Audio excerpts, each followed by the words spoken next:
nearly died. It's non-toxic. Winged species. Human guinea pigs. Zero damage. Massive marine bird die-off. This is absurd. Where to begin?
They already had this moth labeled as a pest before it got here, so as soon as they saw it here, they said, we got to get rid of it.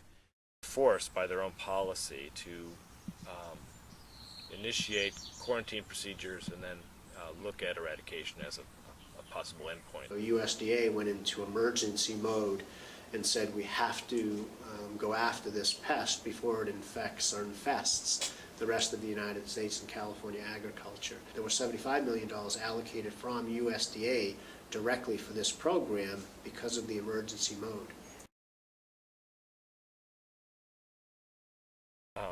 The state botanist has claimed that the light brown apple moth is a defoliator, and that doesn't fit biologically with me in that a leaf roller needs to have and maintain this home on the plant that's feeding it. If it were to defoliate the plant and the leaf was to fall with the larvae in it, there'd be little chance that the larvae would find its food source again and be able to climb all the way up to the shoot tips where it can eat. Not necessarily penetrate an apple and go inside, but maybe do some superficial damage to the skin and the outside. But it was a great year out of it. Didn't really see any damage that we could point to the light brown apple moth as having caused. You know what Did you see any? No, zero. I mean, zero damage from the light brown apple moth.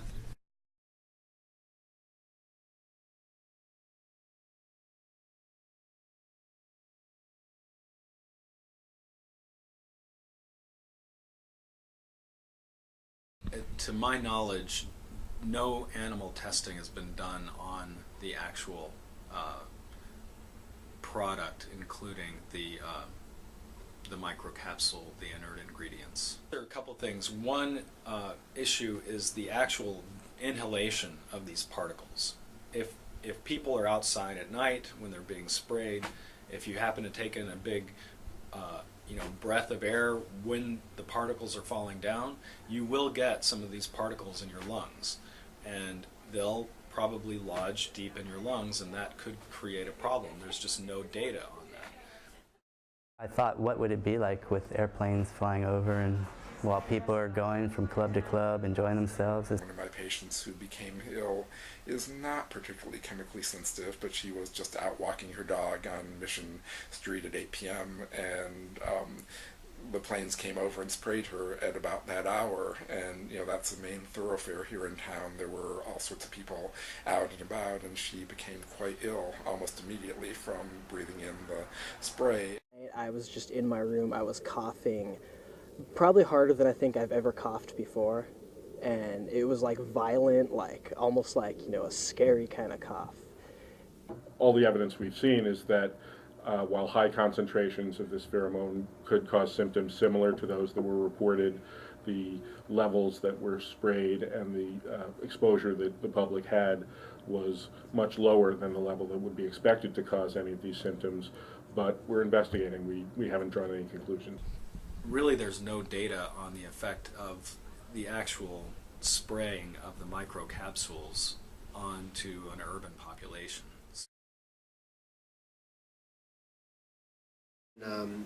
Came to this rocky area, there were 29 dead cormorants just laying there on the rocks. but the oil was stripped off of their feathers, and the feathers were also tattered, which was an example or suggested that they were flapping really hard, trying to maintain buoyancy. The particles do contain a surfactant that, in principle, could dissolve the oils on a bird's feathers. Day after the spray, you know, we have hundreds of birds, and the last number was 750 dead birds. One paper actually cited 2,300 dead birds, and there, to this date, as of today, there's not been a single report, formal report from Fish and Wildlife, CDFA, or anybody explaining the definitive cause of the death of those birds at all. And you think about it, this is 3 months later.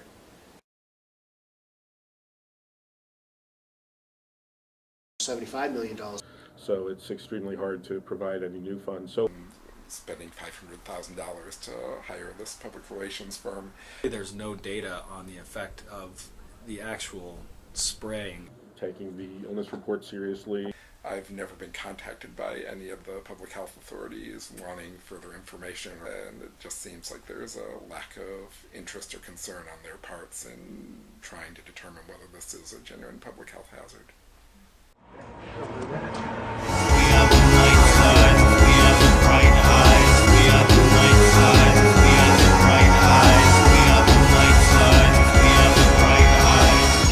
Right over our houses.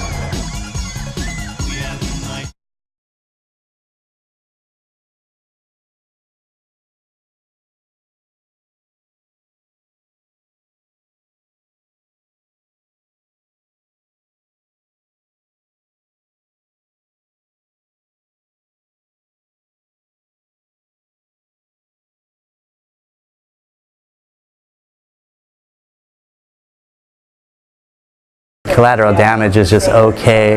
It's just a normal part of an operation.